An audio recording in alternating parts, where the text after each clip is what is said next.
I'm Hallie. I'm from the United States, specifically from California. My passion has really been understanding where people come from and how they work and how we are both different but also the same.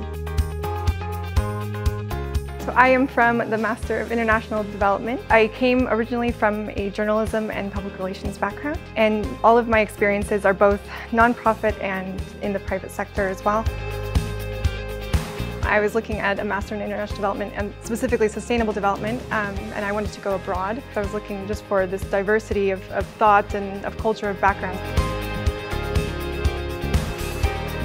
Master in International Development is a very unique program, but I don't think that you really could get elsewhere because one, being that they have a unique partnership and collaboration with the United Nations System Staff College. And with this, you are getting a lot of direct access to people who work in the field, but you also are getting opportunities for real simulations and experiences on the ground and testing these out. So this is what makes it very special. As part of the Master, my final capstone project was with the World Food Program. So this gave me real tangible experience.